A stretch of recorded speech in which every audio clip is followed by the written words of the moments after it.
దేవునికి స్తోత్రం. ప్రియమైన సహోదర సహోదరులకు శుభాభివందనములు. ఈరోజు దేవుని వాగ్దానము యోహాను సువార్త 14:10. తండ్రి నాయందు నివసించుచు తన క్రియలు చేయుచున్నాడు. చూడండి, ప్రభువైన యేసుక్రీస్తు వారు సెలవిచ్చినటువంటి ఈ యొక్క మాటల్ని మనం ఎంతగానో గైకొనేవారుగా ఉండాలి. యేసుక్రీస్తు వారు ఈ భూలోకంలోనికి మన కొరకు వచ్చినప్పుడు మరి తండ్రి అయిన దేవుడు ప్రభువైన యేసుక్రీస్తు వారి యందు నివసించి ఈ లోకమందు గొప్ప దేవుని రాజ్య సువార్త ప్రకటన జరిగించారు.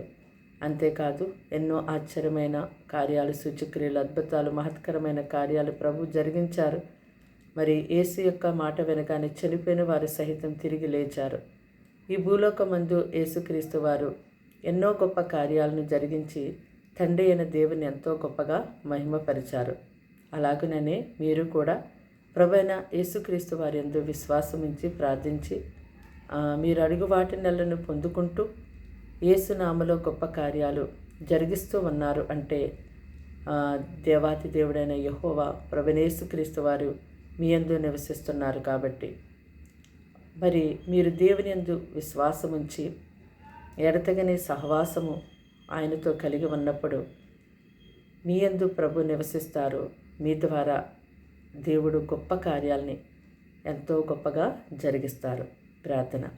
దేవానికి వందనాలు, స్తోత్రాలు, స్తుతులు తండ్రి. ఈ సమయం మంది మాటలు వింటున్న బిడ్డల్ని మీ రక్తంతో కడిగి ముట్టి బలపరిచి దీవించి ఆశీర్వదించండి. ఈ దినమంతా వారికి తోడుగా ఉండండి. వారి ప్రయాణం, రాకపోకల, ఆరోగ్యంలో, పిల్లల చదువుల్లో, పెద్దవారి పనిపాట్లలో, ఉద్యోగాల, వ్యాపారాల్లో, సమస్త విషయాల్లో వారికి తోడుగా ఉండండి. రోగులుగా ఉన్న వారిని ముట్టి స్వస్థపరచండి. సమస్యలతో, బాధలతో, ఇబ్బందులతో ఉన్న వారిని యేసు నామములో వాటి నుంచి విడిపించండి. పరిశుద్ధాత్మదేవ, నీ సన్నిధి సహవాసం నీ ప్రజలకు తోడుగా ఉంచి నడిపించండి. ఈ యొక్క వాక్యం ద్వారా నీ బిడ్డలంతో గొప్పగా దీవించబడడానికి సహాయం చేయమని అయ్యా, కీడు నుంచి, శోధ నుంచి, అపానికి తప్పించండి. వీటి కొరకైతే నీ సన్నిధిలో వేడుకుంటున్నారో వాటిని ప్రభా నీ బిడ్డలకు అనుగ్రహించి నడిపించి సహాయం చేయమని యేసు నామములో ప్రార్థన సమర్పించి వేడుకున్నాం తండ్రి. ఆమేన్, ఆమేన్.